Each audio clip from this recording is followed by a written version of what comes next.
Oh, should we? Okay, the first item on the agenda is to adopt the agenda. We have a motion and a second. All in favor, please raise your hand. Motion passes 6-0. Great. And the next item on the agenda is our data talk study session on chronic absenteeism. Okay, the first item on the agenda is to adopt the agenda. We have a motion and a second. All in favor, please raise your hand. Motion passes 6-0. Great. And the next item on the agenda is our data talk study session on chronic absenteeism.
Okay, we are back from our break, and so we will continue with our agenda for this evening. We now have 7 board members present. The next item on the agenda is item 4A, public hearing to amend the 2023-2024 budget. As published in the Emporia Gazette on April 27, 2024, the governing body of USD253 meets at this time for the purpose of hearing and answering objections of taxpayers relating to the proposed amendment to the 2023-2024 budget. The publication was made at least 10 days in advance of this hearing as required by state statute. At this time, any patron of the district may approach the Board of Education voicing concerns about the republished budget. A copy of the notice of hearing from the Emporia Gazette is attached. Thank you, Lillian. Is there anyone who would wish to make comment about the budget? Seeing none, we will close the hearing, and I would entertain a motion to close the hearing. So moved. Second. We have a motion and a second. Please cast your vote.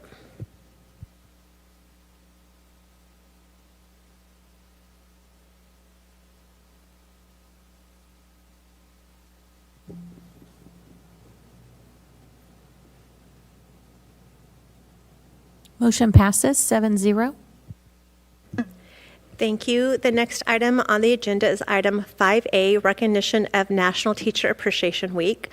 The Board of Education would like to recognize National Teacher Appreciation Week, which is May 6th through May 10th.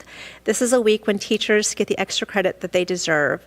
National Teachers Day was celebrated on May 7th, and I know all of us up here know that our community would not be what it is without all of the teachers in our community. So we're going to give them a nice round of applause.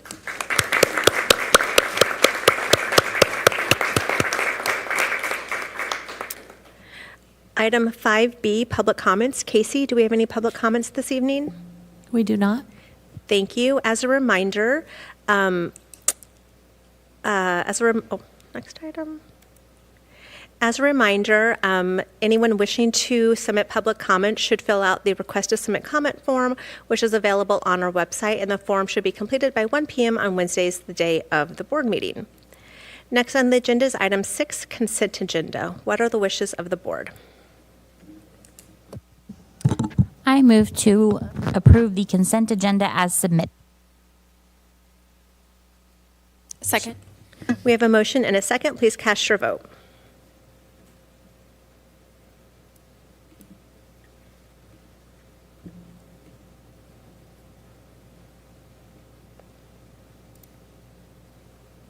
Motion passes 7-0. Thank you. Item 8A, meal prices for the 2024-2025 school year. Okay, we invite Mr. David Carlson, who's our Director of Food Service, to come up and present this item and talk about our current meal prices and projected. Hi, everyone.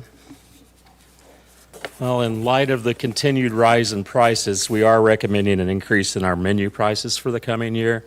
It's not as drastic as it has been in years past. We're asking for a nickel for each item level, with the exception of the high school lunch, which would go up by 10 cents. We're continuing to see increases in food prices, and that's what mainly drives this request. Does anyone have any questions for me? Okay, thank you. I have a question, but Sure. I asked this carefully, but because nobody wants to pay more, but are those increased? I know you've done all your homework, but sometimes, like in this day and age, is that enough of an increase or not? And I say that carefully because Right. Just looking over past year increases, it's a lot less of an increase this year than we had the previous year.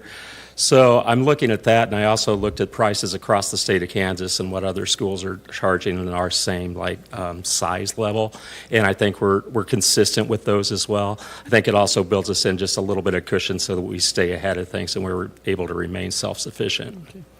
Thank you, and you guys do a good job of Thanks. of budgeting these. So thanks. Great.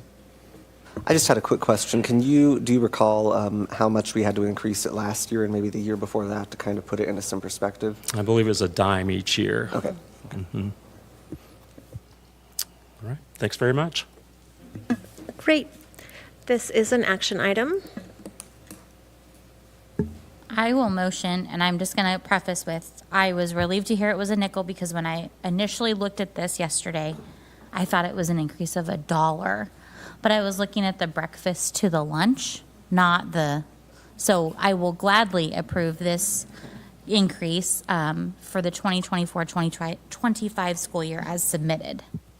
Second. We have a motion and a second. Please cast your vote.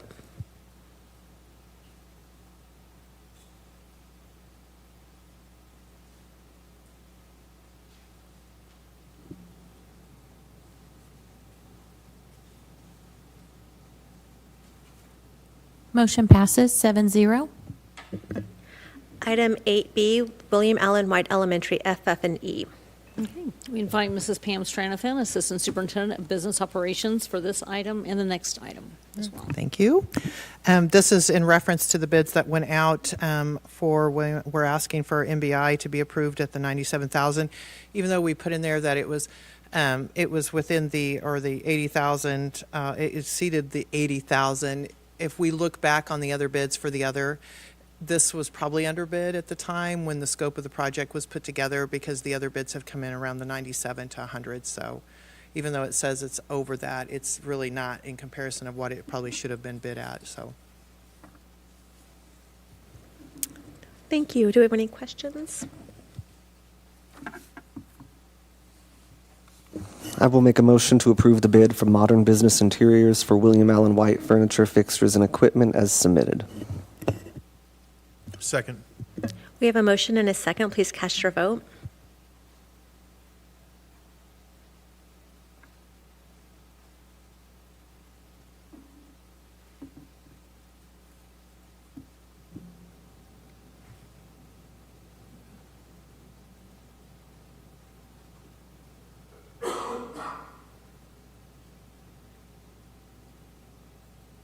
Motion passes 7-0. Thank you. Item 8C, approval of the amended 2023-2024 budget. So this is referencing to us going through the process of amending the budget after the audit to be able to go and capture the $700,000 from the state. So I move to adopt the amended USD 253 2023-2024 budget as submitted. Second. We have a motion and a second. Please cast your vote.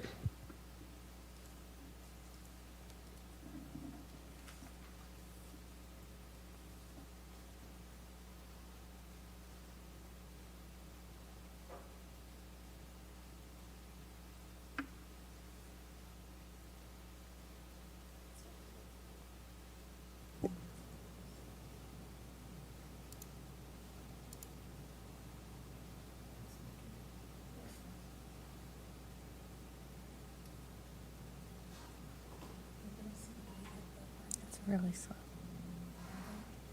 doesn't want us to amend our budget, huh? Did it come through for everyone? No. How about we do a hand vote on this one, please? Motion passes 7-0. Thank you. Item 8D, sewer repairs. Okay, I'm going to turn that over to Caleb.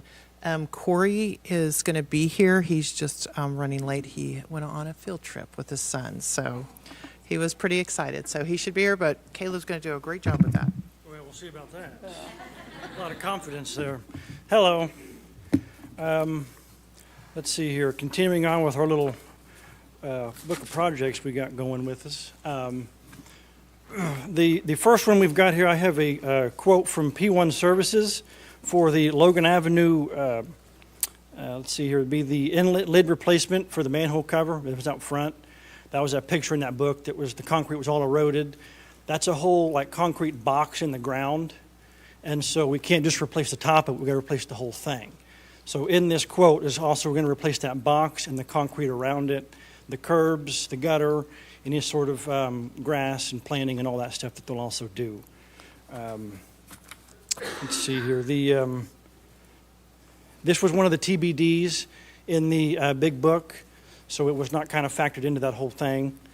The quote we have here is for $16,563.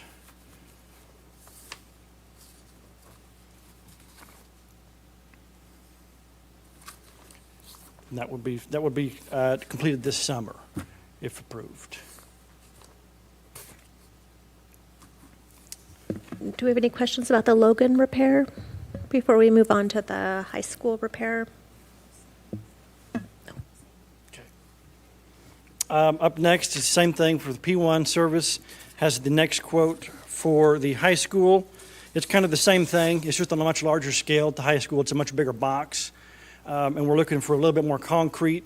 When we go to pour that down in there at such a high traffic area, we're going to be putting not only just the box, we're going to be some drain lines repair on each side of that. That's also going to be kind of damaged as we go in there to get that box.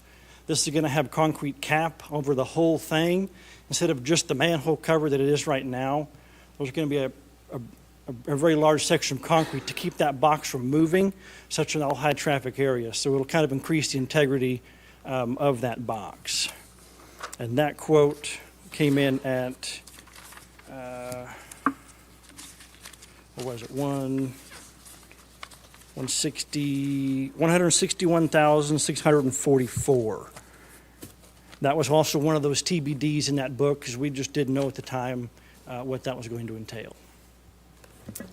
Caleb, I can remember where the Logan repair is, but I'm having a hard time remembering where it is at the high school. Can you The front drive, the loop going out, the main entrance, there's like a manhole cover right there kind of in the drive and the parking.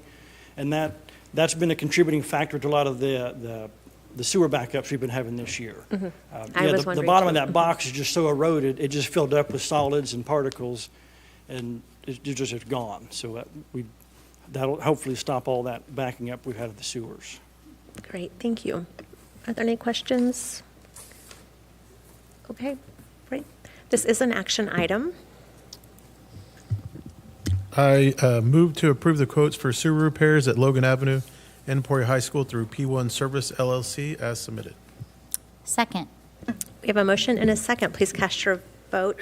Casey, did you just want to do a hand vote on this since we're having some? Let's try it again and see if it's Okay. coming your way. If it does not, yes.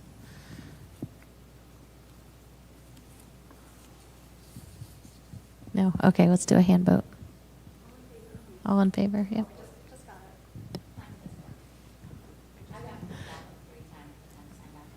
Motion passes 7-0. Thank you. The next item is item 8E, Emporia High School main gym painting. Up next here, we have a quote from Gray and Company to paint the main gym at the high school. This is going to include just all the walls. We are going to maintain the existing Spartan that's breaking through the wall that I believe was done in 04 or something. There are a couple older murals on the back part of the gym that we will be documenting. We'll take pictures of it, but those will be covered up, and we'll have new logos that match our current logo for the high school. We're also, that's going to include more graphics on the south wall above the bleachers, kind of right where the wrestling room is at, where right now it's just a blank wall. So we're also going to be adding some more graphics and some more logos and stuff as well. And that came in a little over our projected cost, but we are at a total of $59,897. Great. I did have one question. You know, we just got those amazing scoreboards up, and I think that's what made us all realize, well, we might need a paint job. So will the scoreboards have to come down so they can do the painting, or they just paint around them? Or I do believe a lot of the smaller stuff will be taken down. There's banners and kind of signs like that. That will probably be taken down. I would imagine we could probably paint just around those bigger scoreboards because that's going to entail a lot of extra work to pull those things off and get behind those. Is that going to be completed over the summer? Yes, that will be slated for this summer if approved. Great. Any other questions?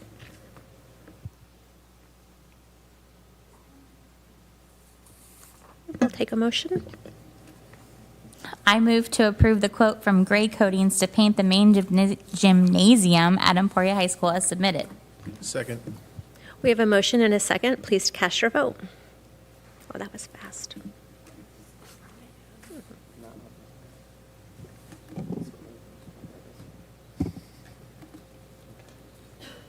Motion passes 7-0. Thank you. Caleb will continue with with Okay, moving on. 8F, parking lots at Emporia High School. Yep. Up next, we have a first quote from APAC to do, they call it the big parking lot, but in our book, it was the main parking lot. That would be from like the main drives west, everything to Graphic Arts.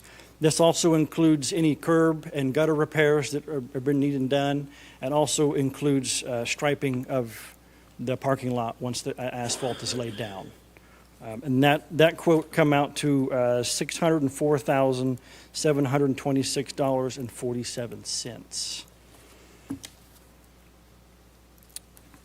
Then we are moving on. The next one we've got is, they're called the faculty parking lot, which we would be the east front parking lot for us. That includes from the main drive east over like towards the pool and all that. That one, same thing. We're going to do some curb gutter repairs. They're going to stripe it after they're done.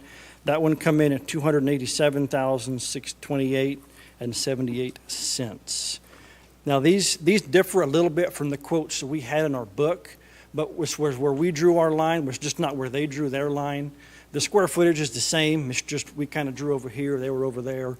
So the quotes come out individually a little different, but it pretty much come out almost right on where we'd projected.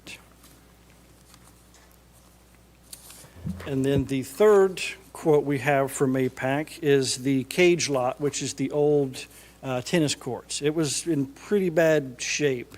And once we got to really looking at it, it was kind of worse than what you first glance at. It's been kind of almost a danger and a hazard for a while. So it's good to get this addressed. And that one came in at $314,859.24. Then the final quote we have from APAC is the main entrance repairs. And this is going to be right up front, the main entrance of the high school. The stairs and the ramps going up, those are all crumbling and they're in pretty bad disrepair. So what this entails is going to be not only just the steps and the stairs, also the sidewalk right out front of that building, right in front of the entrance. A lot of it's been crumbling for years. They're also going to be adding a ramp right in front of the stairs for more ADA access and for loading and unloading of dollies and carts and things like that. This one was a little bit over budget from what we'd projected, but once we got the contractors there and they were looking, the damage was a little bit more extensive than we had initially thought.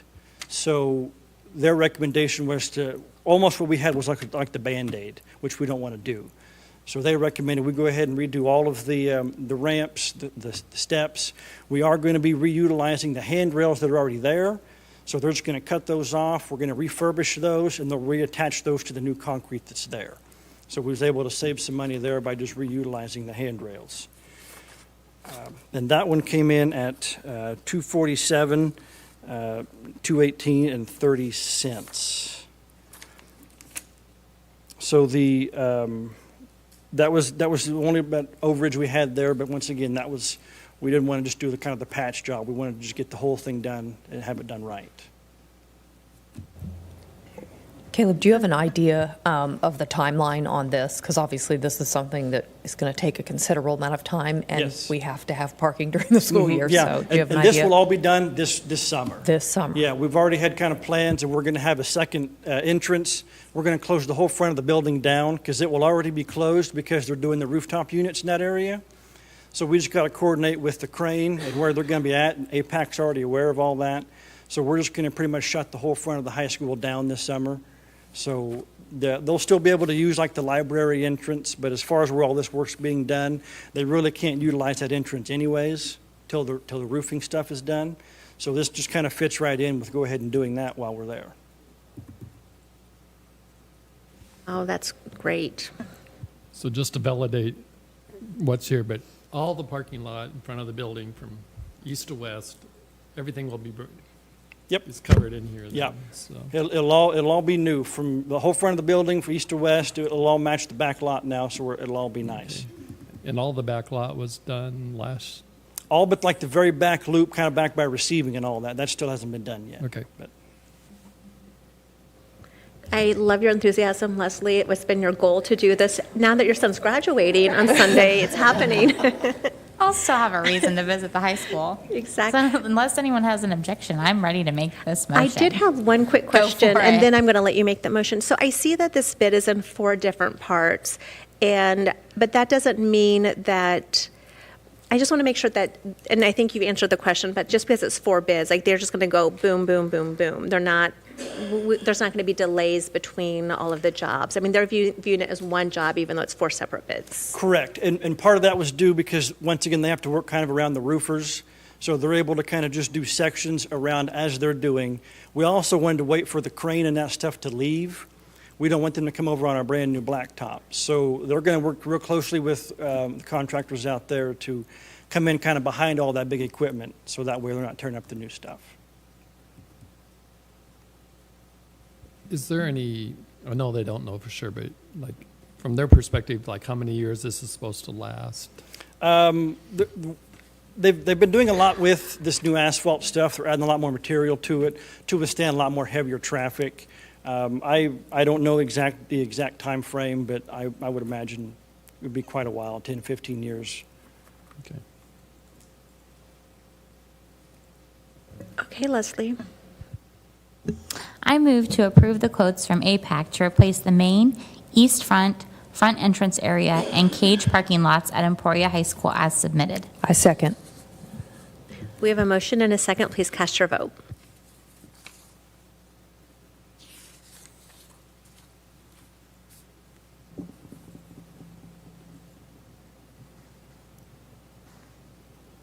Motion passes 7-0.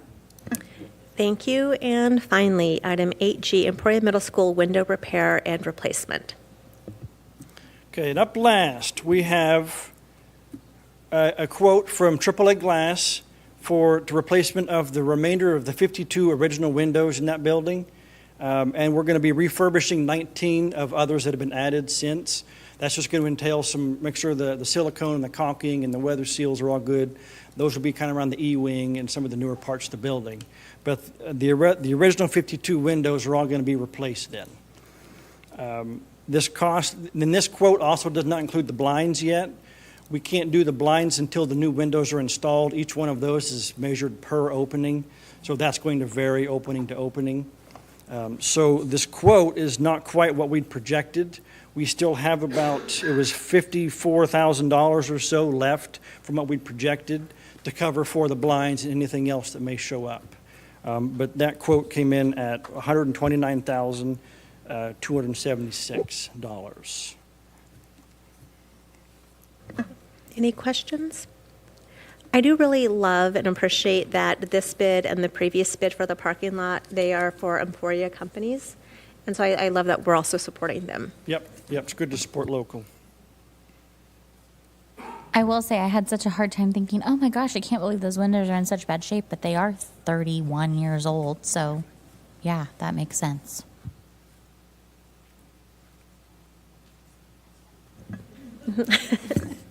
I move to approve the quote from AAA Glass Service for window repair / replacement at Emporia Middle School as submitted.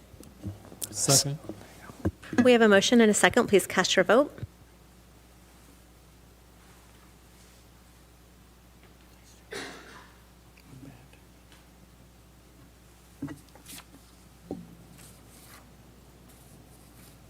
Motion passes 7-0.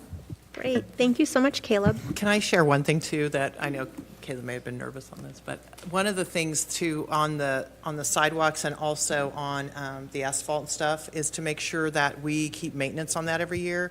So to go back in and do sealing and stuff on that. So if we see cracks, is not to just let those cracks keep going to where water flow gets under and starts messing with the asphalt and the concrete. So that's one of the things that Corey and Caleb will put together, is that annual maintenance of going around, and you'll hear that in the future, instead of having to replace the whole parking lot, is going in and doing sealants and stuff on that. So that's huge. So Thank you for that. And I think that I do have a follow-up question, because I love to know that we have like the maintenance plan that we're going to be following, but also I think about some of the windows that we're replacing. And I'm sure through the years, teachers may have said, hey, I can stick my hand out the window in the middle of winter or something. Like what how can they report their maintenance issues, and how do we make sure that we as a district are really taking them seriously? So when a teacher knows that they shouldn't be working in a 60-degree classroom in the middle of winter. So I think what's good now is Corey and Caleb have put in a true, what I would call a maintenance ticket system, and they've worked with Paul on that to where they go in and they report it to their building, and then the building submits that, and then they're going through their system and they're seeing them and they're taking care of them, and they're able to go in and see, you know, who took care of it, have communication between each other, and then even the buildings can go back in and also look at those requests. So, and to keep up on that. And, you know, there's always times of the year when it's heavier than others, but I think that's the lacking that we've had in the past in the district, is that level of communication on repairs and things along that line. The other thing too is they're training custodians in the buildings to pay attention to the maintenance things and not just the cleaning, and also to report those out and so that those can be taken care of immediately. So we're not in that spot again in the future. Thank you. That makes it so much easier to spend this much money when we know that there's going to be a care and a plan in place. Yeah. Thank you. Yep. Thanks, Caleb. Nice job, Caleb. Thank you. The next item is item 8H, the 2024-2025 Student Handbooks First Read. Okay. We have a group of individuals. We have Mr. Jared Giffen, Director of Human Resources, Mr. Tel Kirk, Principal at William Allen White Elementary, Mr. Brad Jones, Assistant Principal at Emporia Middle School, and Dathan Fisher, Emporia High School Principal. This is a first read. Right. Well, good evening. My part will be very short here. I just want to first start by saying thank you to everyone that's had their hand in updating our handbooks. It's not a one-person show at each level. It truly takes all of them to put their ideas and things together and update the things that they do. So I know Mr. Kirk and Mrs. Dakin at the elementary level have been very involved. Mr. Jones and Mr. Martin at the middle school, Mr. Fisher, Mr. Sargent, and the rest of their team at the high school. So I just appreciate all of their work. This is the first read of the student handbooks tonight, and we plan to bring them back at the first meeting in June for final read, unless everything looks good, and you could obviously do that tonight. But ask questions, take your time. If there are things we need to change, we're glad to do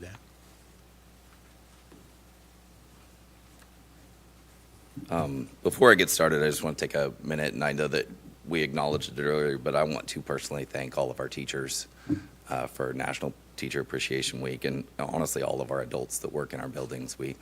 It takes a village, and we have a lot of educators, regardless of job title, that come in every day and put a lot of passion and effort into allowing our kids to be successful. Specifically, like to say thanks to William Allen White staff. I feel blessed every day to be able to work there and have the school family that we do, so thank you for that. Suggested changes, so I will cover the pre-K through 5, but the large majority of changes that I'm going to cover just in brief are going to be commonality, pre-K through 12, and I'll kind of highlight the two that are unique to us. So bear with me. Title page, we changed the year. It's probably important for us to do. Date of approval on page 2, page 6. Non-resident students, we just added language. A lot of these are just language policy things, so things that have been updated through KSB, and then we match language with our policy. Page 6 is unique to pre-K through 5 elementary. We changed titles since Teaching and Learning will now manage the transfer process. So that's different than it had been previously, which I think it was ran through the Human Resources Office. Page 7, promotion and retention. So language listed was just aligned previously with old policy, and we lined it up with new KSB suggested policy from JFB. We clarified language on the release of students during the school day on page 8. Page 10, pre-K through 12, we added filing a false report as a major behavior infraction. That was something we just felt like needed to be updated. Page 13, identified to find Title IX training materials on the district website. So just wanted to be more clear with where to find that and identify it. Page 18, the policy JDDAA was updated, and language about student misuse of medication, as well as student self-administration of medications and those violating it with potential disciplinary action was updated. So that could even be like over-the-counter medicines, things like that, stuff that kids bring in their backpacks, and how we would handle it. Page 20 is the district is changing communication platforms for parents from School Messenger to Parent Square. That's a district-wide adoption. Information was added on where to find instructions on the district website. That's, I believe, rolling out June. Is that correct? Parent Square? June 1st. I didn't want to misspeak. Sorry, didn't mean to put anybody on the spot. Thanks for the save. June 1st, I believe that's rolling out, and so that's kind of exciting that we're all going to be on one platform, and wanted to make sure folks knew where to go. Page 21, added information about observations of students. This requires a request form along with an agreement to follow district guidelines such as confidentiality during those observations. And then page 25 as a section was added to clearly identify the conditions that must be present for a seclusion. And that is our emergency safety interventions. What questions may you have?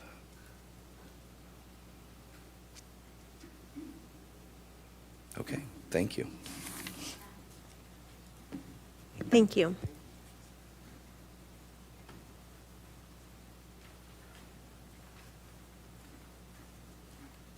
All right, good evening. For the middle school, one of ours, in addition to the same policies, has been changed in all books. Page 9, we have a cell phone violation as a minor infraction. Also on page 9, add inappropriate location on or off campus as a major infraction. And page 10, our cell phone violation and proper violations of phone usage in locker rooms, bathrooms, videotaping, or sharing with anyone or posting is a major infraction. Any questions on those? Can you define for me what an inappropriate location is and how that may have been an issue in the past that we weren't able to define as a major infraction? It could be where a student, they've done the hall pass and they're supposed to say they signed up to go to the restroom, and then we find them in the gym shooting baskets.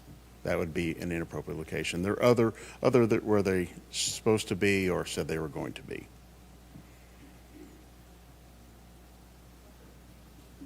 So I had a question about cell phones. So under the major infraction, in parentheses, you describe what a major infraction would be regarding cell phone violations. What is a minor infraction for cell phone violation? If they just have it on their person, they're supposed to have the phones in lockers from 8 a.m. to 3:22 p.m. So they may not be using it, but it's on their person. That would be considered minor. And then is that, like, the part about putting it in their locker, is that in here? I was looking at page 19 and on the top of 20. But I don't know if that was the right spot to look. Let's see. That I am.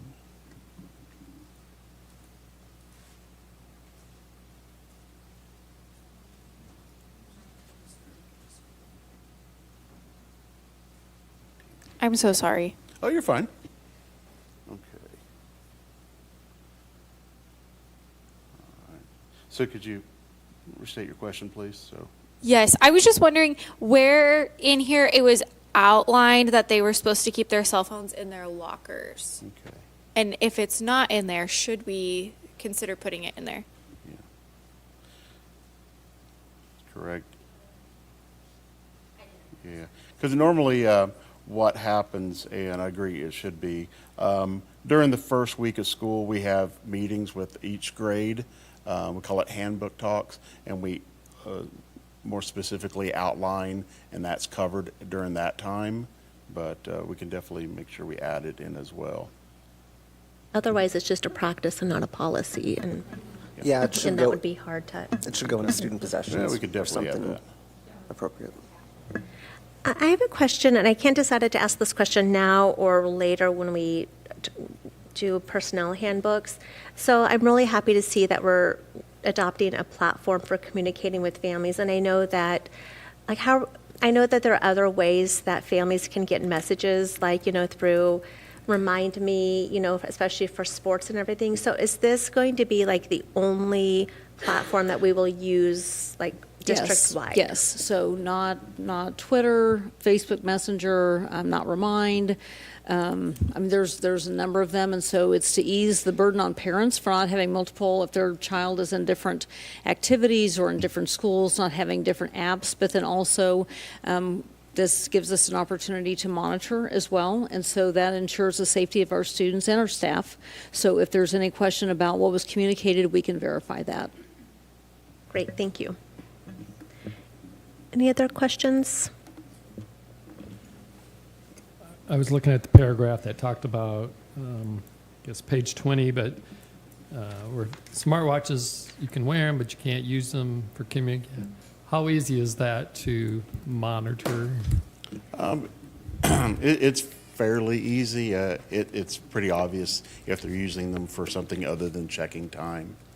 So when they're talking into them or constantly trying to read, you can tell they're trying to scroll through text. So we've only had that happen a couple of times this year for 8th grade. Good luck with that. I know. Yeah. It's okay. That was not a problem when I went to school. So just saying. Yeah. Nor here. Anything else on the middle school? Okay. All right. Thank you.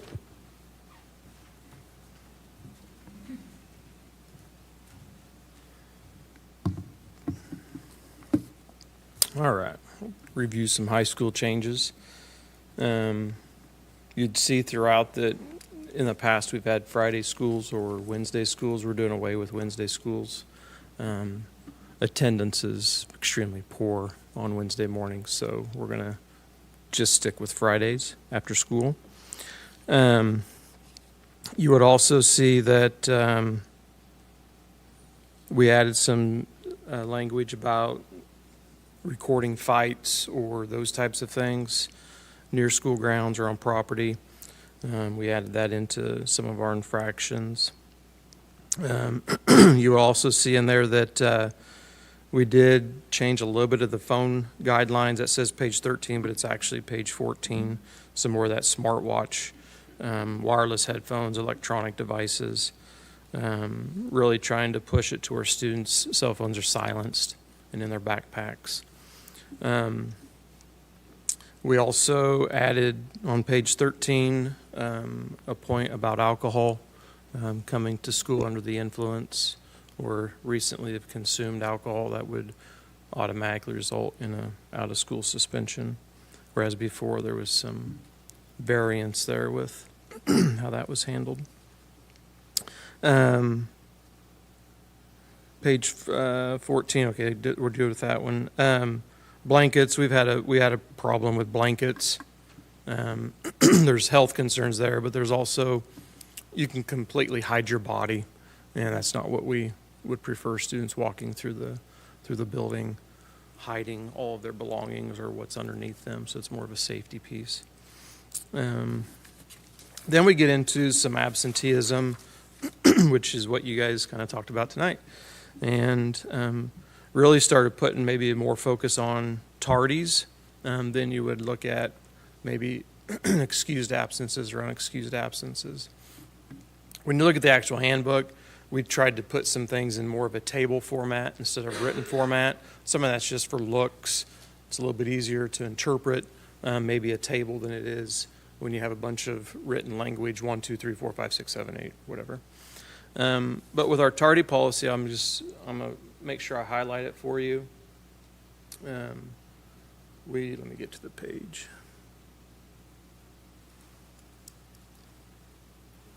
$18.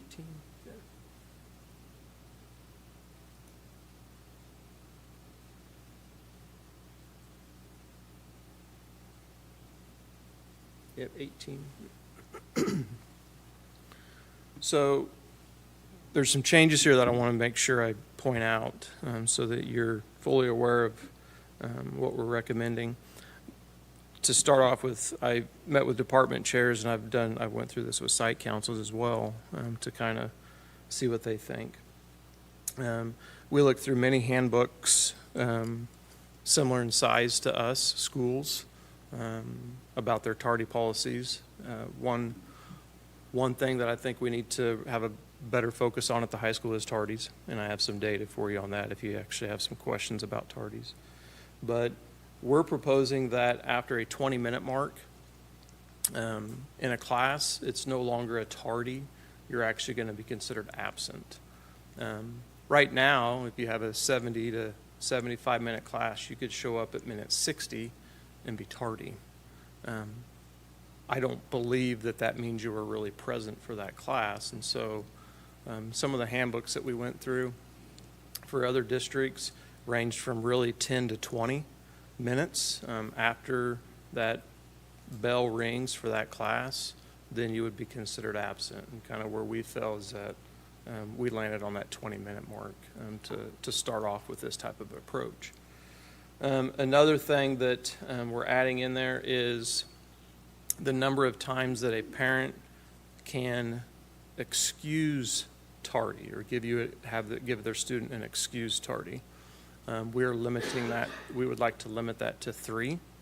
Some of you might be like, oh, I'm not sure about that. I ran the data before I came, and we're at a range of no tardies, right? We have a lot of kids that have no tardies. All the way up to 14 excused tardies. So it's not like we're hitting 20, 30, 40, 50 excused tardies. When you're talking excused tardies right now, I'd say we have a range of 0 to 14 is the most number of tardies that have been called in as excused from a parent. So they always reset at semester, tardies do, and so with 3 tardies, a parent could excuse you 3 times semester 1 and then 3 times again semester 2, because we always do a reset at semester. Another thing in there that I want to highlight as well would be that if your parent could call you in for block 3 or block 1 3 times, but that's your 3. You don't get 3 every block. So after you hit your 3, everything after that becomes unexcused in regards to tardies. Some of that will be management from the attendance office to make sure we're accurately doing that. But this is falling in line with what a lot of the different procedures and policies that we read from other handbooks. So you could actually see that the parent could excuse you 3 times, and then you could have 2 unexcused tardies to your class before a teacher would even intervene potentially, because there's really no consequence necessarily from the admin side until you get to unexcused tardy number 3. Okay, so that's kind of a big change that we are recommending in regards to procedures that we follow and of course our handbook. If I go down a little bit further,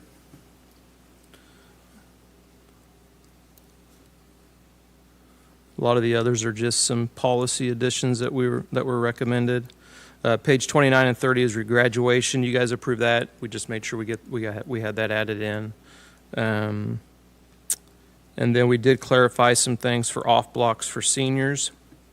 And then if you go down to page 34, where it talks about academic letters.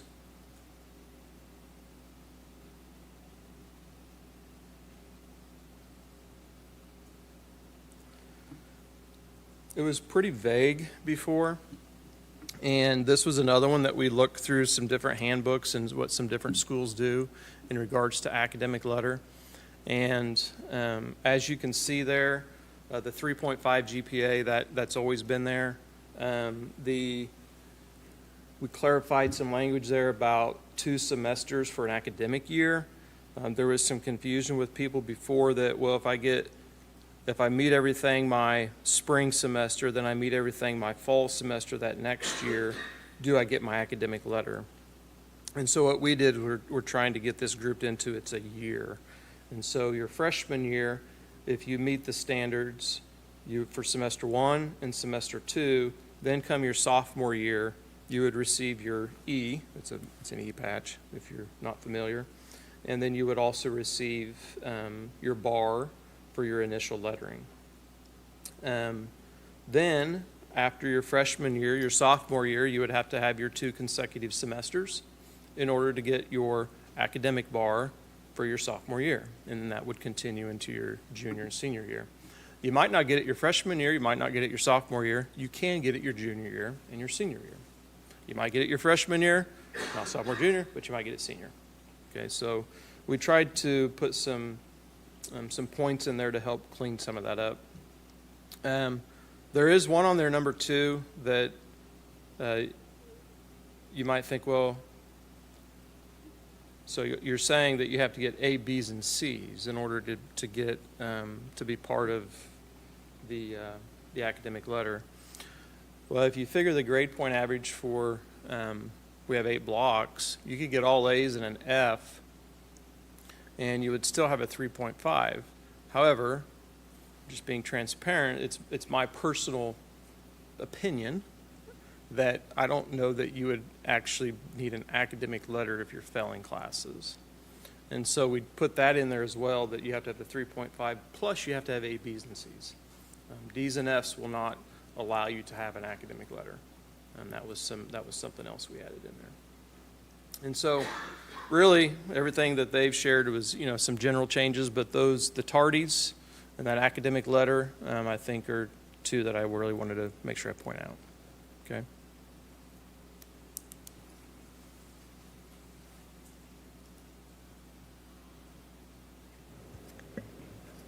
I do have a question, Dathan. On policy, it's on page 19, and it's visitors/observers/non-students. And so it looks like there's a big change there. And it says that a parent guardian may make a request to observe their student, or they may ask that someone observe on their behalf. And I think I'm really struggling of course, a parent should observe their kids, but then who is someone else? I mean, could someone just call me up and say, hey, go check out my kid? I mean, so I'm like, under what, give me an example, I guess, of what that might look like. Special education. There could be a situation to where maybe someone needs to come in and then do some behavioral observations for a special ed student. That might be a situation to where it's someone they're working with an outside agency, that we would make sure we go through the proper channels of release of information, and can we talk with this person and get all those pieces of paper in place to allow someone to come in and maybe do some observations. That's one example I can think of. It just feels really loose. Yeah. And so I guess I'm concerned about how loose that is. I mean, I see the paperwork, but again, someone could ask me to come in and observe their child, and I could fill out all the paperwork, but do I actually have any reason to be there other than just to be So there? another piece, especially with special education, is confidentiality. So they may ask to see a particular student, but we're not going to give them access to the other students in the classroom. So that's where we would have to get permission from each parent or guardian of each of those other students if they were in a special education classroom. We are happy to tighten that up, because that has been a struggle for us. And it hasn't been that there was a time when we had more challenges, but we can look at tightening that up. Yeah, I think we should. Nothing in that paragraph makes me think special education. And so it just seems like it could be open to anyone. Yep. And I think we were careful not to identify any one particular student or group. The guidelines that we've written that outline the confidentiality and everything else that would have to be filled out are much more tight than what you're seeing here. So we'd definitely be reviewing that with the people or persons that would want to come in and observe, but we do have some tighter things in those guidelines for sure. We can also add more of that in here. Okay, we'll add more details in here. I also have a couple of questions. So on page 16, it looks like we are crossing out that we are not going to include a record of students' absences on their transcript. I don't know that I am particular one way or another about that. I was just wondering what your thoughts were behind removing that statement. I think there's some expectations potentially that the transcript doesn't need to include that. Is that the ACT? I don't think our transcripts currently have attendance on there. And so that's why we scratched that out as well. But the ACT we can't put on there anymore, and we don't have it on our transcript currently, so we struck it out. Yeah, that sounds good to me. But then my other question is more broad. So kind of looking, I appreciate consistency between what the high school is doing and what the middle school is doing. So when I was looking over particularly the cell phone policies, I was wondering if I was kind of getting the feeling based on what you all put in here, are we wanting to do more, have a more restrictive cell phone policy moving forward? Is that something that you are wanting to explore? Yeah, did you read Gardner today? But anyways, yes. Yeah, I think there's the need to go stricter on cell phone use and the expectations that we have with cell phones in the classrooms. Yeah. So I did not read Gardner, but I'm going to tonight. So I think to just piggyback off of what Lillian asked and what you said, so you do think we should maybe move to a stricter cell phone policy. What we have in here, does that reflect what the goal is? What page are we on, just so I don't misquote something? I get this, okay, I don't want to get off track here. I get asked quite a bit, okay, so what's your cell phone policy? Well, the cell phone policy is that cell phones aren't allowed in the classroom unless the teacher allows you to use it for educational purposes. If you have cell phone violations, then the teacher has the authority, I guess. I don't know if that's the correct word I should use, but they have the opportunity or the authority to say, hey, can I have your cell phone? I'll give it back to you at the end of the class. If a student is defiant with that, administration always gets involved immediately. The teacher can give it back to them at the end of the class. If you have another violation in that class, okay, now I'm going to contact your parent. They're going to have to come get it at the end of the day. Now I'm going to take it to the office. They're going to have to come in and get it at the end of the day. And we go through that process. What I always tell teachers is it states right away that you don't have to allow cell phones in your class. It says right there, cell phones must be put away and silenced. And if they are allowed by you as the teacher, then students can have them out. We have a lot of teachers that are very good at that. But there's some teachers that do struggle at times with telling students, no, you can't use your cell phone right now. So I would say we have a pretty good policy, and I think it matches what you see around the kind of around the state potentially. But I do believe I don't want to get into other school districts, but what I saw today, what I read today, I think there's some good ideas there with how we can actually become stricter with our expectations with cell phones. Because there is kind of this, the middle school, they have to keep their phones in their lockers. But when kids get to high school, they don't have lockers anymore. I mean, they could have one, but they don't anymore. Right. So that's why there's that big difference. And I'd be interested in exploring that more. I think one is when students go to the bathroom. In Gardner, they did put it in. You can't take it to the bathroom with you. It has to stay in the classroom. And that's one that we don't have in there. So a kid could have it in their pocket, and then they just take it and they go around the building with it. But anyways, that could be explored next year. So definitely. Any other questions? Okay, well, this was really good. I do appreciate that this is a first read, so it gives us an opportunity to think about things more. You all can tighten up a few things we've asked you to bring it back in the future. Okay, item 9A, 2025-2026 calendar recommendation. I'm sorry, Jamie, did you want to go over the Flint Hills Learning Center? Oh my gosh, wow, yes. Yes, I'm sorry about that. Let's see, are you going to talk about the Learning Center handbook? Okay. I did want to clarify also that when we're talking about Parent Square, also, of course, we will continue to use Google Classroom or Gmail. So that, of course, is already something we're using. Thanks, Mr. Fisher. Sorry about No, I'm sorry. I moved on. So sorry about that. The Learning Center, what you're going to see there, so they have an addendum. So a lot of what they follow in regards to handbook and policy procedure does align with the high school handbook, but there is some addendums in there for attendance specifically, because we know attendance looks different over there. One thing that Mr. Sargent spoke with me about in regards to some of his proposals here is just getting students to arrive on time.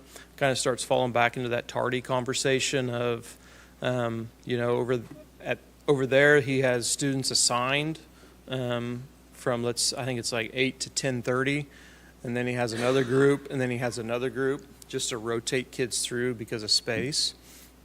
And when students don't show up on time, then they don't get enough work done on time, which means they continue to fall further and further behind.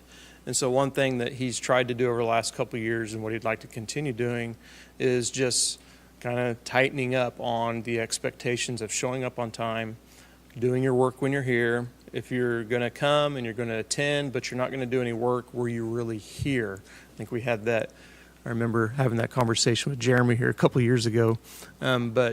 That's pretty much what he is wanting to propose, is that when I look at this, he put a 5-minute mark on there that if you're going to be 5 minutes late, then you could have an unexcused absence. Then after so many unexcused absences, they'll be meeting with the student, with the parents. Potentially, you might go to a formal hearing to put some tighter attendance expectations on you.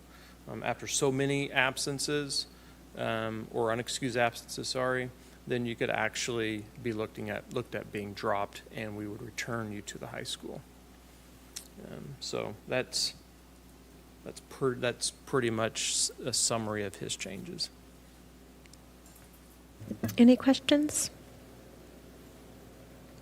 Okay, thank you. And I'll say he wants to do some of this because it's a public setting there, and we have, we're right across from the DMV. We have many people walking in the mornings, a lot of elderly people, a lot of people that are retired, coming in to walk. And he doesn't want to create this culture or presence that our students are just hanging around and not coming into the building and being on time and doing what they're supposed to. So. Great, thank you. Yep. Okay, we will move on to the item 9A, 2025-2026 calendar recommendations. Okay, we have Mrs. Judy Stanley, Assistant Superintendent of Teaching, Learning, and Student Services, and Dr. Erica Mickelson, Director of Teaching and Learning, to present some calendar options. Yes, good evening. The Schedule and Calendar Committee was brought together this year, and this is the first year that the Schedule and Calendar Committee has been separate from the PDC group. And so really the goal and the charge for that Schedule and Calendar Committee was to come together and to really look at, is there a way to look at our schedules differently? And that's across pre-K through 12th grade, differently, but then also in a similar way, because we still are an entire district that needs to be similar in some fashion, but then remain our own buildings when it comes to other things. And so we looked at schedules, we looked at the calendar, we did look at the current calendar for next year, the 24-25 school year, and we didn't find any changes that needed to be made there. And then we did work on the 25-26 calendar, and so those are the 4 options that you will see, and you'll see that in just a little bit. This group was tasked with really digging through, and we had many meetings, and schedule and calendars aren't as exciting as some things, and so this group was really good about coming in after a day's worth of work teaching, and then coming together, teachers and administrators, and really kind of rolling up their sleeves and getting to work and looking at these things.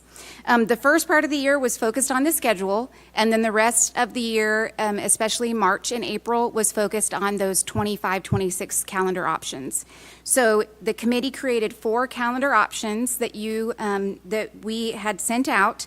Those were sent out for input and feedback. So we had community feedback and input, and you will see that we had 246 responses from that community feedback we sent out. And then we also did a staff input and feedback, and we had 178 responses. We weren't excited about the numbers because we were hoping to have more feedback on those, but it was something to look at and to go by. And so after looking at the data, we narrowed it down to two options. So really that's option 1 and option 4. And I'm going to talk about option 1 a little bit. So option 1 on the calendar is similar to the current calendar with PLC taking place on Wednesdays, and that's at the elementaries. So our elementary teachers have that PLC time until 4:30, and then the late start at EHS and EMS on those Wednesdays. So that would continue in option, and they have PLC then. The teachers have PLC. So the late start is for the students, and then the teachers have the PLC. And then start and end times are similar and to current times. So the current start and end times of this year and then next year would be similar. And then we still have 168 school days. That's 84 days in semester 1 and 84 days in semester 2. And then, so option 1, when you look at that, is very similar. Just, days are kind of moved around, very similar to our current calendar that we have at this time. And then Mrs. Stanley is going to talk about option 4. Okay. Option 4 is quite a bit different than what we are used to. When conversation was happening about the scheduling committee, a lot of conversation at elementary was our day needs to be a little bit longer. We need a little bit more time. Not a lot of time, but a little bit more time in our day. There's just not enough time to get all the content taught. But if you extend elementary day by 20 minutes, which is what they were asking for, then you extend middle school and high school and preschool. Well, the problem for the middle and high school is that 20 more minutes at the end of the day puts them getting out about 3:45. And we already know there's concern when students have to go to activities, they're missing that last block. And any level going till 3:45 is really hard to maintain the engagement of students. So that really wasn't an option during that time. We also recognize that the time for our PLC has dwindled greatly over the years since we started it so many years ago. When we first started doing the PLC weekly, we had 2.5 hours. And elementary had an early release, secondary had their late start. But we had a solid 2.5 hours for PLC. So we could have time as a building, and you could have time in your grade level or content area groups to collaborate. At one point in time, we negotiated 30 minutes of that away to be discretionary, PLT time, professional learning time for the teacher. So every week, a teacher has 30 minutes that they can use for whatever they need to. It might be attending an IEP meeting, their own professional development. We don't keep track of that. That's for the teacher. So it's about 16 hours over the year. And then another year came and another 30 minutes went away, and it became part of either tutoring if you're at the high school or supervision if you're elementary, pre-K, or middle school. So that took us down to 1.5 hours. Still manageable, still sometimes you could have building time and collaboration time, but it's really shrinking. Well, then we narrowed that down by 15 more minutes because we didn't want to start before 7:45 for secondary and after 4:30 for elementary. So essentially, we have 1 hour and 15 minutes each week for PLC time. And to tell you the truth, that's not a long time. It's just as you're starting to get going with your conversations, it's time to stop. So that the task for that group that worked on option 4 was to say, well, how could we restructure that time just maybe a little bit differently? So what they've done is taken that time, and rather than having a weekly PLC, you'll see that those pink days are what you call an early release day. Many school districts do it like this. They have maybe once a month an early release day, and that's for their teachers to have collaboration time, maybe some building level PLT time, but it becomes a solid block of time. That would mean there would no longer be a late start for secondary. All schools would have the same length of day, similar start times. We still need to create a gap for transportation, but essentially it would, if you were looking at an elementary schedule, If they started at 7:55, what we would end up doing is adding 15 or 20 minutes to their day, which meets that need that they were saying for content area. The concerns for us, obviously, is it's 10 days and they're shorter, right? So you would think that the calendar would get longer. Where's that afternoon time go? And I will tell you, I've done the math probably 10 times because I don't understand how we have fewer days, but we do. So in that option, it's 165 days, not 168. And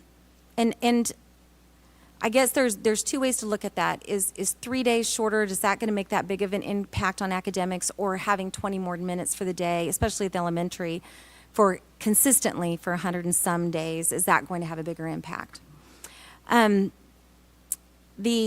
The other piece to this calendar is semester 1 is shorter than semester 2. We've always tried to keep them the same, but even in previous years, some of the discussion has been, could we make semester 2 a little bit longer? Because that typically is when we miss school for snow days, so those are days that are lost, as well as state assessments. We lose academic time. So you see completely different calendars with completely different reasons behind them, and they are yours to consider for approval. What questions do you have for us? I should point out, I'm sorry, Jeannie, the vote, both groups, 1 and 4 were their top 2. Staff wanted 1 and community wanted 4. So we didn't have a clear cut, this is the way we should go. Sorry. I'm glad you said that because that's why we're talking about it, because it's not cut and dry for us. What questions do we have? I was really surprised that the families voted for the 4, because when I had young kids, early release was horrible trying to figure that out. And now we have our Boys and Girls Club, so I'm sure we could figure something out there. But that one just really, really surprised me. Yeah. Dr. Mickelson and I had the same reaction. I had a question about people taking time off on these days. So is there a strategy to like try to avoid Fridays? Because that seems like the day everybody wants to take off. So Option 3 was built very similar to option 4, but the early releases were on Wednesday, which is why I believe it did not get any further. Yes, that is a concern for us, is staff being gone on those Fridays. We know that we have some an increase in absence on professional learning days. We really, on those days at least we're not having to worry about substitutes. These days we would have to, so I guess you could look at it, we have a year to plan for that if that's the one that you went with. Hoping that that would not be an issue for us, but it is a bit of a concern. I'd also say maybe they would see the value of having that time with their colleagues, that's quality PLC time. Years. I don't know, a long time. 15 to 20, I would say. Yeah. We did early release at elementary for probably 10, 15 years, so. Earlier, before we started our formal meeting, we had our own data talk, and just as we were getting into the heart of the conversation, the time had ended. So I really do understand. I can relate to, not having enough time when it's just an hour and some minutes. So I really get that. So, we did have a conversation about chronic absenteeism earlier tonight. And so I look at these early release days and I'm really torn because I love the idea of teachers having this really intensive time to talk, and also understanding that 20 minutes extra to a day could really increase academic outcomes. But then also I worry that families might look at these early release days and say, oh, my kids can miss, it's only 3 hours. So that's just a tension I'm feeling, and I really needed to name that. Do you have, information from other school districts that? No, we have not reached out to other school districts, but we could. The calendars I've seen from other school districts, typically they are on Wednesdays. They aren't on Fridays, that early release time. I think strategically, if you're a school that does stream days, I might pick that day to do a stream day so kids want to come to school or do some special thing that day. One of the things that I thought about when I was at Village, we had a lot of families pick their kids up early on Fridays because they had older siblings at the high school and they had events to go to. And I would have teachers mention to me how frustrating it was because how is it not okay to be tardy in the morning, but I can leave an hour early in the afternoon and there's no problem with that. So this kind of helps with that issue when you have older siblings. I am a person who had children in elementary school and children at the high school at the same time, and that was a little beast that we had to work through. So there's pluses and minuses to it all, but I do definitely think we would have to think through how those Fridays would be used.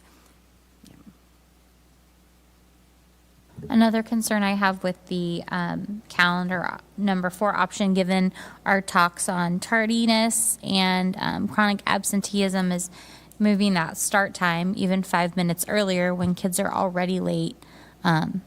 Just makes me think they're going to be even more late. But I could be wrong.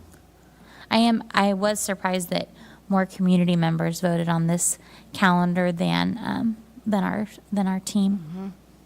Especially because it seems to always come up that we hear from people how unhappy they are with the calendar, and it's staff, not community. Yet they didn't vote, so that's interesting. Yes. Okay, I think this is kind of going back to Art's question a little bit. Could you describe the differences in what's happening on the like teal days and the pink days? I'm on calendar 4. So like, for example, in March, the 6th, the 11th, and 12th are all marked. So what's the differences and what's going on there? So the 6th, you're going to have to ask me to read, Lillian. I'm so sorry. It just says teacher work I'll day. help. So I didn't It's know a if that teacher was work like day. working. Thank you, Allison. Are they just working in their classrooms like on their own, or is that a more structured day? So if it is a teacher workday, except for the one in August and the one on the last day of school, that is at the discretion of the teacher. They can either do that work on that day or they can do it at some other time. So the blue days are either a work day or a professional learning day. Could be the whole day is professional learning, so there's no school at all. The pink days are the days that they would come, the students would be there for half the day, and then the teachers would stay for the afternoon and be there for their collaboration, their PLC time, and the learning. And there are also parent-teacher conferences. Yes, and there's parent-teacher. So that one in March, that's what you're seeing there. So the early release on that Wednesday, that pink day, would be an early release day, and then they would have parent-teacher conferences that afternoon. That's actually a pretty good one to have an early release day on.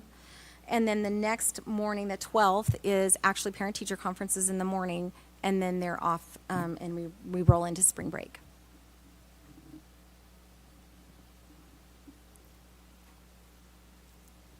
I do like to see that our winter break is a solid 2 weeks. I know that that's been something we've also heard in the past, Yes. that we've had to break it up just because for the holidays fell. Yes. And so I know that a lot of people are probably happy to see that. One of the things that I've learned in working on a calendar is we have lots of wishes, but then you're limited by where the days actually land. November is one of those odd ones with Veterans Day when it's landing like on the Tuesday. Makes it really tricky with what do we do with Monday and hope that staff come, and because if they don't have to work on Tuesday, then makes it really tricky. What other questions or comments? We get to choose between the two options, and so, and it's just hard. Do we have to vote tonight, or is there? I was going to say, if we just could move it to the next meeting, it would give us a little bit of time to ask for some feedback from both groups so that we don't just go, well, we thought this, because I'm really torn. And there are pros and cons to both of these. And if we do have a community versus employee split, I'd really like more time to hear them out.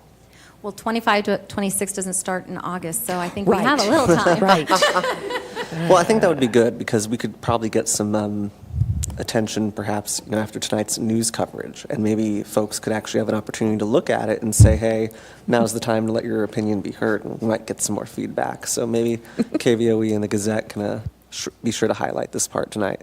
And we could do another survey and take out the other two options. I was because going the to votes ask of the for other that. two I haven't I counted. hate making more work, but I would really, now that we've narrowed it down to Yes. these two, I would really like to see. And again, yes, KVOE and the newspaper's going to do a really good job of promoting this, so maybe we'll get more input, because we were also very torn. It's not very many staff when you think we have about 1,000 staff members, and we only had 170 give us input. That's not very many, 200 and some community. And both surveys were open a week. So the staff one was open for a week, and the community one was open for a week. So same time frame, but I do wonder about if we're just going to narrow it down to these two. If we were sitting here and we were confused about the blue and the pink and the just making it as simple as possible, and here are the differences, and I think, and then putting it out for a fair amount of time, then we're We can do being that. fully transparent. So. Right. Right. Okay, I'm just saying this, and it's like annoying, but this is my dream calendar. Can you explain to me why we cannot have Q3 parent-teacher conferences and the start of spring break all aligning at the same time? That is my dream scenario. You mean like Q3 ending right before spring break? Yeah, can Q3 end on March 12th? Or the 11th? Well, we could. It would just make it longer than Q4. Right. It would make it a week longer than Q4. But the problem is that parent-teacher conferences, we would want to move parent-teacher conferences because we have the end of the quarter, and then we try to give the teachers a work day to do the progress reports, the grade cards. And so if we were going to move it and make it match up with spring break, we would then want to put that work day on that Friday before spring break, and then the week after spring break would end up being parent-teacher conferences. So the days off flow better this way, but that is, we can do it, Lillian, but it makes a little bit more sense for our teachers like this. Yes. So I agree on the days off. What I have encountered is that if you don't have it at the right time, it's like, well, this quarter's already ended, so there's nothing we can do about this grade, but we haven't started this other quarter yet. For parents that are particularly concerned about, like, well, this quarter and that quarter and the grading for that. But I agree that the days off and like the work day for progress reports flows better this way. It's just like sometimes the conversations at conferences can get kind of awkward depending on the time that they fall. Does that make sense? It does. Okay. If you compared our calendars to previous years, you would see that typically our first parent-teacher conference is at the end of the first quarter, and our second is usually in the middle of the third quarter. And this year, the calendar committee in their discussions felt like it worked better here at spring break. I think it depends on who you're talking to. In terms of, you're right, if the conference is ended the quarter, it's too late to do anything about the grades, and that is different depending on what level you're at. Because if you're at the high school level, it's a semester grade, so it's a good time. It's right there in the middle of the semester, so it's a good time to have that conversation. Whereas when you're having that conversation in February, that's really early. You just got started on that semester, so you might not even be far enough in that to know whether you're struggling or not. When I look at the community input, one question I have is, like, who is the community? Is it just parents and guardians? Could it be anyone? So Lindell sent out it to all staff, and I believe it was the close contact, or how did that get sent out? I'll have him come up and share. Thank you. Because he shared that for us, and then also on social media as well. Right, we shared that out to all of our families through our Power School, and so anybody who has emails in there got that or had that opportunity. We did it on with our staff as well, and then we did it on social media. So those three different avenues. So those the ones in Power School, would be the parents and that. But when we put it on social media, it could be any community members as well. So a variety of options. Do you, and I think that's sort of maybe a little bit of a concern for me. I mean, I love community input, but also it's like, what do we know what percentage was actually parents who responded to it? Because, anyone could vote, and it's really the parents who actually have to pick up their kids and drop them off that I think their voice should be really prominent here. We definitely can gather the data like that. That's easy to add that onto the survey. Are you a parent? Are you a parent? Are you only a community member? We definitely can do that. Yeah, I We did that with certified and classified because that was a question that Dr. Mickelson and I also had was, are there more classified that are wanting calendar 1 because it's 168 days? And I would understand that because it's a little bit longer than calendar 4. So we tried to look at that too. So we definitely can do that with that data.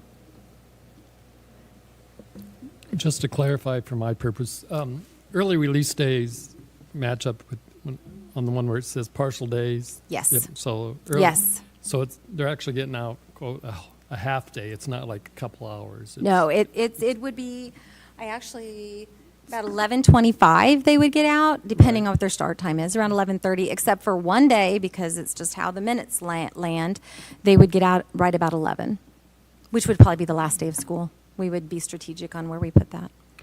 Was there any? I know some places have early release days, and it's like 2 hours early or something. We could do that. It will make your calendar shorter, so we will lose days because if let's say we are getting out at 3:04 now, we want to get out at 1:04, then that's 90 more minutes of student contact time that we have, so that will actually end up shortening the calendar because we're tied to that 1,125 minutes of student contact time due to the negotiated agreement. Okay. And I don't know if we want to go too much shorter than 165 days. Do you have another? Okay, so sorry. So another thought occurred to me. It's okay. And this probably mostly applies to the middle school and high school, but elementary maybe as well. What is the student schedule on early release days? So like, are we having abbreviated class periods, or are the end of day blocks getting cut short those days? Because then I would wonder how much contact time are you missing with your last hour of the day? They have not even considered that, Lillian. This is step one. The principals haven't really gotten to dig into this at all. And I would say we have a year to figure that out. I don't really want to have them go through all that work if you chose not to do that calendar, because it really, that scheduling, figuring that out is really hard. So yeah, I just don't want to see that those afternoon classes get cut short too, Correct. because we have diligence there as well. Yes. And I don't know that like is the most important factor in my decision, but I think that it's definitely something to consider. I definitely think so. I also think we have to take Jones into consideration, because if we have 10 days that we are dismissing before noon, that's the afternoon program, and that afternoon program will not meet its requirement for the state. We won't have enough hours. So we have to think about Jones too. Do they flip-flop? Is one, they do PLC, PLT, and do they do their PLC in the morning, and then they have students in the afternoon, and then the next time they flip-flop? So that we have to look at that all the way across the board. We have to consider the plan time for elementary that are always in the afternoon. Are they always going to miss those 10 days for their plan time? So there's a lot to think about in scheduling. And lunch. And lunch, yes. So there's a rule for however many minutes you're there or hours, then you have to feed them, right? So feed if they them. leave by 11 or 11:25, we don't have to feed them? We feed them. Okay, so they will still get a We will lunch feed them. on those days? Yes. Which is probably a regular lunch, not an abbreviated lunch, so even less class time then on Could those be. days? Yep. Okay, Yep. interesting. Yep. So it would not be a cost savings in any way as far as food goes? No. Okay. We because they're want eating them to lunch. eat. We want Right. them to eat. Mhm, of It might be a course. sack lunch Yeah, because I'm not it is a saying little not earlier. to feed anyone. But I just thought you were the purpose was to release them before you had to feed them lunch. No. Okay. Nope. But we definitely it'll be a little bit of a juggle. It'll be a little bit of a juggle. So if there's no other questions, I was going to make a motion to table this to June 12th, to the meeting on June 12th at 6 p.m. Is there a second? Second. Okay, all in favor, probably raise your hand. Casey? I'm sorry, who was the second? Okay. And it's going to come electronically for you. Oh.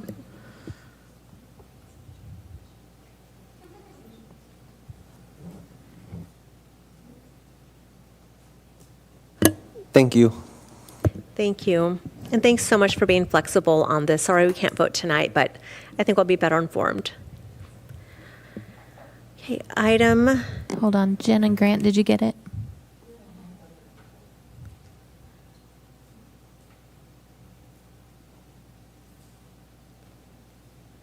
Motion passes 7-0. Thank you. Great, thank you.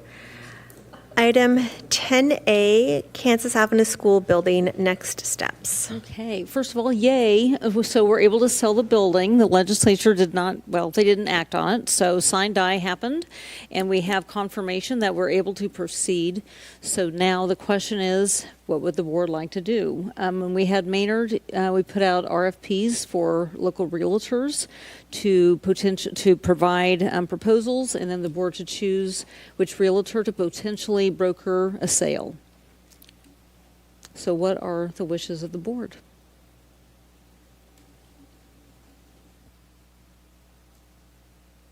I mean, we have two motions here. I'm fine with putting out a request for proposals again. I liked doing that last time. Yeah, I think we should keep it the same and then see who's interested and go from there. Yeah, I don't see any sense in waiting longer. Like, let's just go ahead. I agree. We do need a motion. I can do it. I move to put out requests for proposals for realtors to be considered to represent the district and potentially broker the sale of Kansas Avenue School Building. I second. We have a motion and a second. Please cast your vote.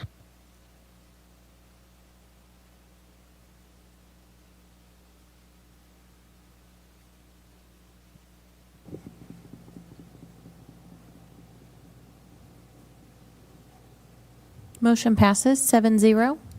Thank you. Item 11A, district highlights. Dr. Harder. Okay, it is very, very busy time, so bear with me, and this is not going to be everything. So after our last board meeting, I facilitate a monthly virtual meeting for women superintendents, and we take turns presenting information. So I presented on the work that we've been doing as a district for student behavior, and had lots and lots of accolades and appreciation for our work. We shared resources because we should be doing that. We should be helping other districts, and chances are we might get some of their students, and so if they can work on their behavior when they come to us, they'll be better.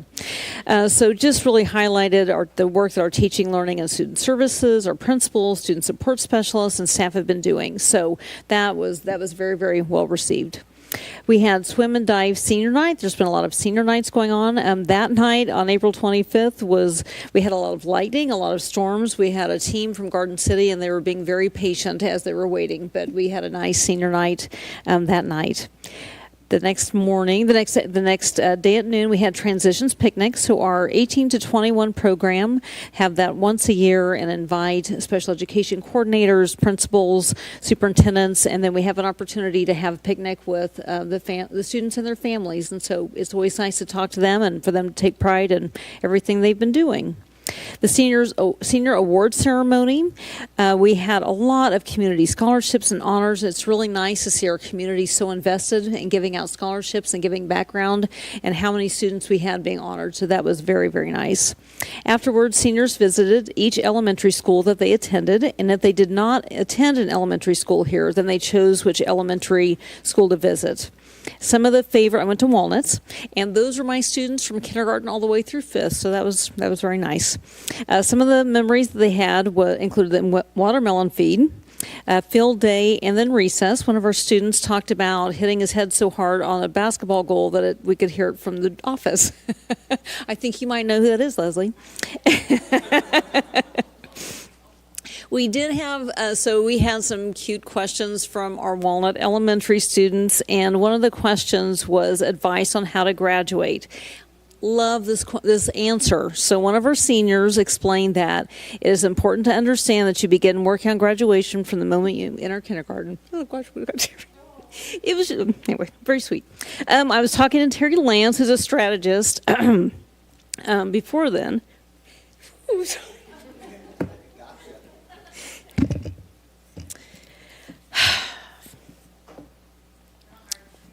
Yeah. Because if you tear up, we'll tear up, since our some kids of these are are just graduating. prompts for me. So,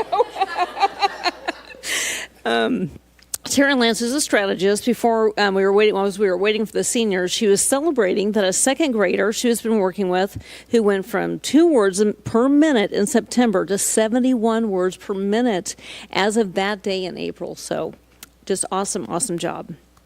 We had the National Honor Society induction and senior recognition. That was a very nice ceremony. It was very nice, and so honoring our seniors as well as those that were newly inducted, and the students all just had so much pride. For Principal Appreciation Day, we provided them a box lunch, and it landed on May Day, so they each got a May Day flower. And then that evening, we had staff recognition and retirements, and that was very nice and well attended. Had lots of positive comments. That week, we also had the ESU Athletes with Special Needs Track and Field Day, an amazing day. If you ever have an opportunity to go, Dr. Hannah Kipfer was the one who started that at ESU. Carrie Wallace and Kelly Olson joined her this year as far as organizing, and so it just is amazing. And not only for our students with special needs, but also adults, and so just everybody being there participating. And we did have a 5th grade class from Riverside who came over to help assist. And so it was a wonderful opportunity. We're always wanting to teach our students empathy and support, so we'd look forward to possibly expanding that with our other elementary buildings. Chris Mickelson, who's our teacher for students with visual impairment, happens to have the same last name as one of our staff members, used his drone for video shots. And so Kelly was pulling all that together, so looking forward to all the pictures that they took and then and videos that day. Cinco de Mayo was celebrated in our community on May 4th, and so we are doing some work on how to promote our district. So we had a table there from 11 to 4 that day. We got out of there before things got a little bit busier and a little bit more exciting, but we did have some interest in enrolling and also in some jobs, and so we have come up with some other ideas about how to entice children to come over, because they'll drag the adults that are with them. So we're working on some other plans. Governor's Scholar Award Program, Nathan and I went separately, but I was up there on Sunday, and Ava Faulkner, Alexa Shively, and Megan Uratia, thank you, and top 1% of the senior class from each district. And so Dathan always does a great job of explaining that the first people there are the first ones to walk across. And so they were there early and in the first 2 rows, but they did a very nice job, and it was a nice ceremony as well.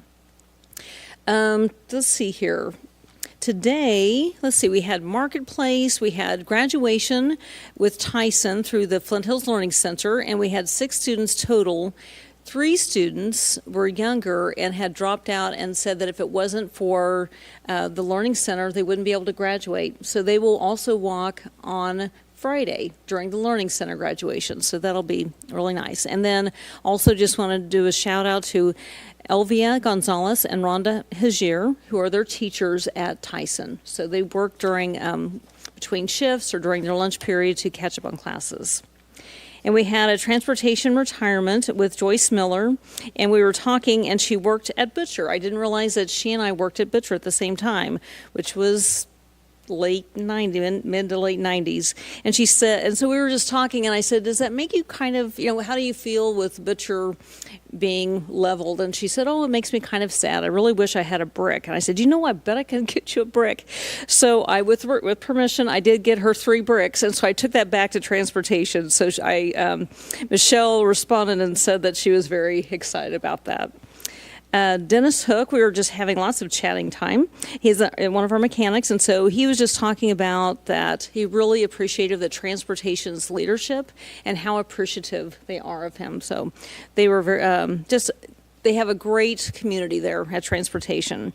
And then Evelyn Cunningham, talking with her, she's driven for 23 years, and she was sharing how she waxes her bus every year. And she said even a newer bus, parks it, and she just does it because she loves the way it looks, and she loves her students. We had a lot of good times. Thank you. Those are all such great stories.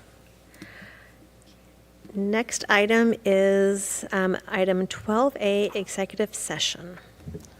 I move to enter an executive session for 15 minutes to discuss personnel matters of non-elected personnel in order to protect the privacy interests of the individuals to be discussed, and to return to this room at 7:50 p.m.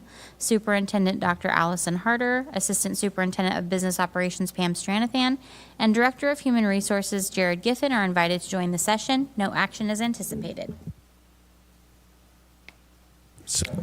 We have a motion and a second. Please cast your vote.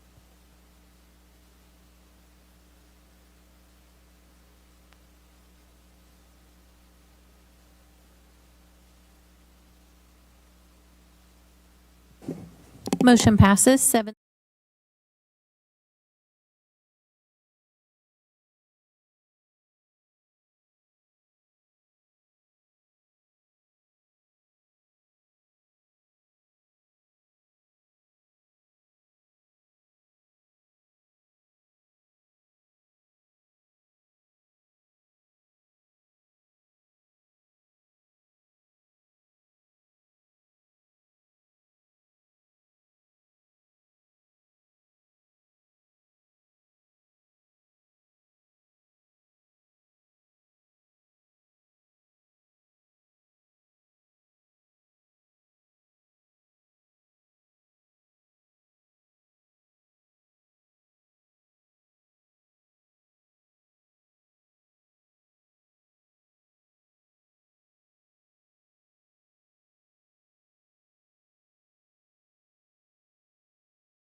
Thank you. I move to return to regular session. Second.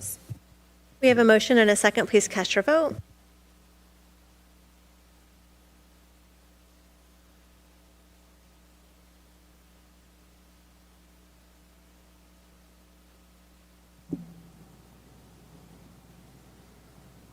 Motion passes 7-0. Thank you. Next item is item 13A, future board calendar dates.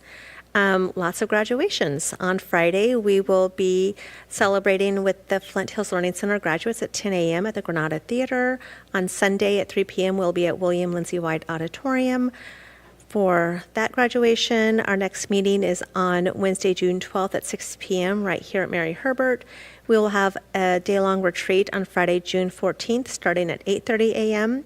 And then we'll be back here on June 26th at 6 p.m. for our second board meeting of the month. Item 14A, a motion to adjourn. So moved.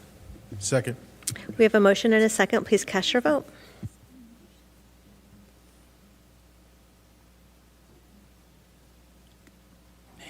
Vote nay.